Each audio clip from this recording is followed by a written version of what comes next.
could never last. Christmas and New Year were just too good to be true. It was starting to look like the Christmases of old, but snap back to reality again now with 4 days of rain.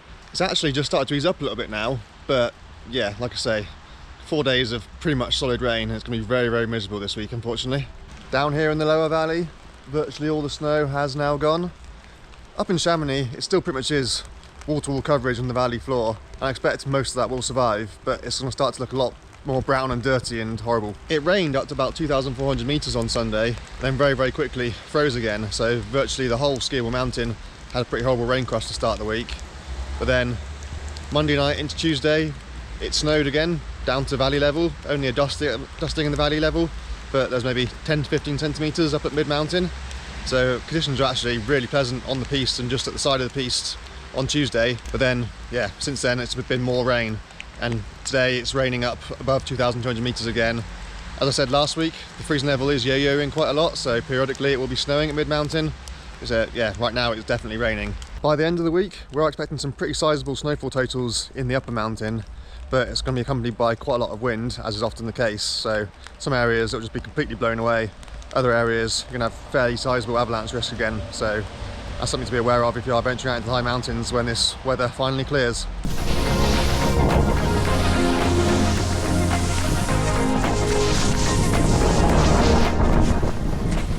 There's still tons of snow around the town in Chamonix, and it's only 2 degrees, so despite the fairly torrential rain at times, I don't expect we're going to lose all that much. So the beginner runs at Planards and the Balcon de Savoy, etc. should still all be fine come the end of the week. Might not be pleasant, but they'll be fine. The base is good enough now that I fully expect that most, if not all, runs to survive this period of rain. They might temporarily close some runs just to preserve the base, but I fully expect them to be opening them pretty quickly once temperatures start to drop again next week.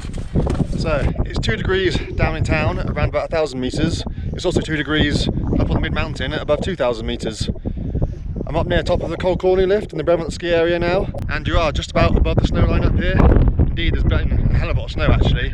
If you include the fresh snow from Monday night, it's over half a metre around about here, but the snow line is very high, probably somewhere around about 2,200 metres at the moment. So only 100 metres or so down the run and you'll be hitting where it's raining. And then even up here, the snow is very heavy, very sticky. It's not nice snow at all, but still, its accumulations, it's adding to the base, so shouldn't complain too much.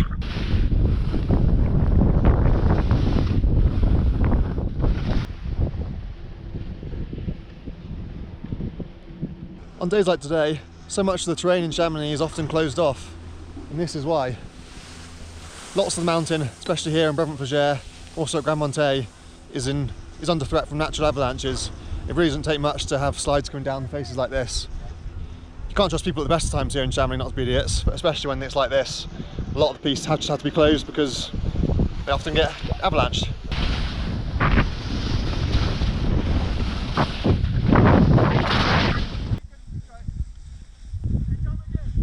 Despite the rain, on-piste conditions down here on the lower mid-mountain is actually really nice. The snow's still fast and slick. Indeed, it's actually better down here on the blues off of the Pastor lift than it was up at top of Cold Cornu, where there's been fresh snow.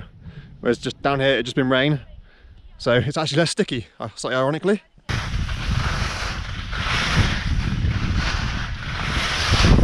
Just checking out the home run here at Brevant. It's closed, of course, but this is France. All that means is if I hurt myself, it's my own problem. The snow's gonna be terrible, but that's not really the point. I know the snow's broken in a few places near the bottom, but I'm reasonably confident I should be able to ski all the way down without taking my skis off, but let's have a look.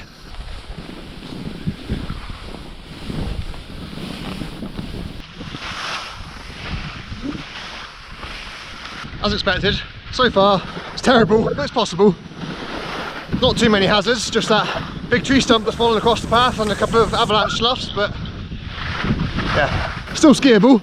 I expect the home run in Fougères to be in a worse state. Probably wouldn't even recommend trying it.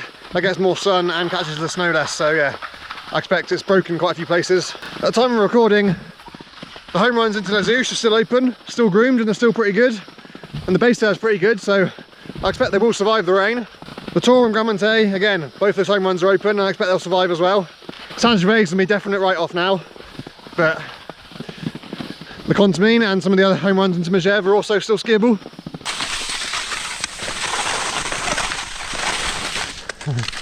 Okay, I've been defeated. There's going to be 50 metres or so of walking required here. Even if you're on rock skis, you're going to need to take your skis off here, I think.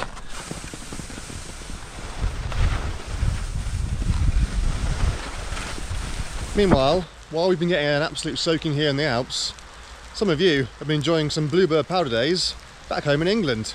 Yes, that's right, there is indeed uplift skiing available in England. I'm not just talking about some portable rope tows which have been dragged up onto the mountain somewhere or being pulled up on the back of a Land Rover. There's actually some permanent fixed ski infrastructure in the north of England. Not only that, some of the areas even have piste bashes, which is pretty incredible really. So there's 3 or 4 areas in the North Pennines and a couple a bit further south as well. And while these days it's incredibly rare to get any kind of reliable snow in England, when you do get it, it's well worth checking out. It saves you a trip down to the Alps, or indeed, it's a much shorter drive than if you're heading all the way up to Scotland. So some of these photos are from Yad Moss, the others are from Weardale Ski Club. Another popular area is Rays on the edge of the Lake District, and yeah, there's a few others as well. So yeah, you're actually sport for choice in the North Pennines. Day 2 from 4 of this incessant rain, and the snow down here is really starting to take a battering. Looks like the pistes are holding up okay, but everywhere else some things are starting to look pretty brown, pretty wet, pretty miserable. The good news is, in theory, freezing levels come down below mid-mountain again, so hopefully it should be snowing at the top of Les Houches. I should find out shortly, but yeah, down here it's just rain, rain, rain, and everything's pretty soggy.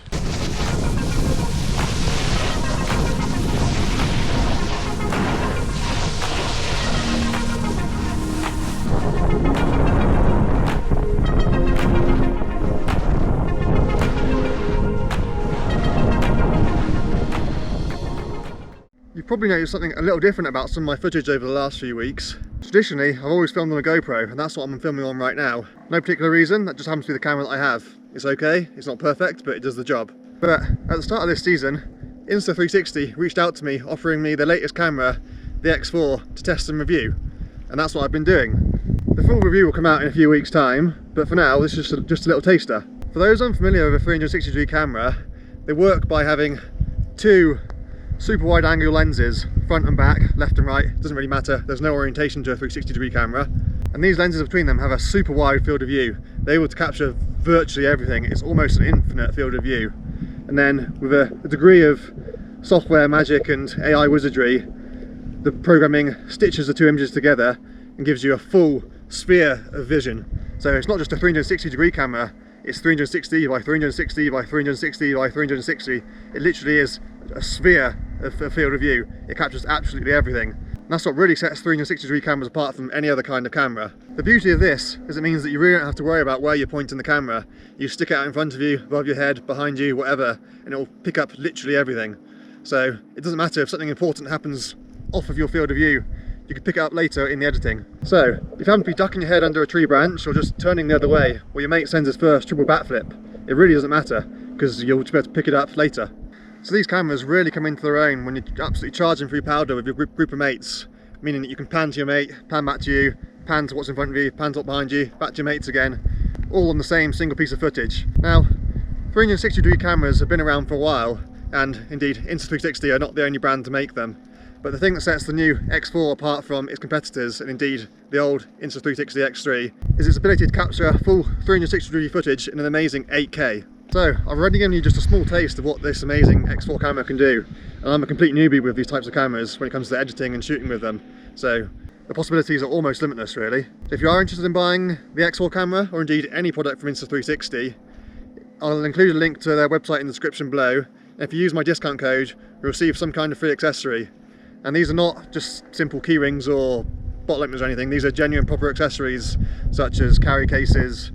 Indeed, for certain packages you might even get a free selfie stick, so it's well worth doing.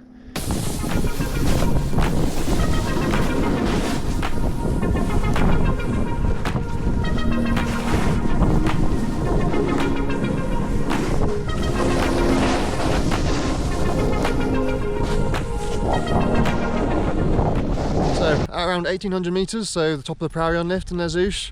It's a vast improvement on the snow quality from yesterday. It's been maybe 10 centimetres of fresh snow, and it is just about dry enough to be nice.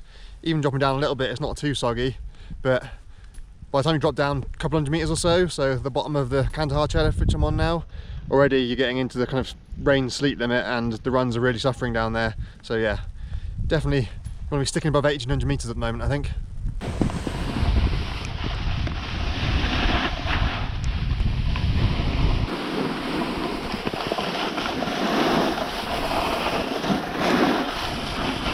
That's about it from a very wet week in the Alps.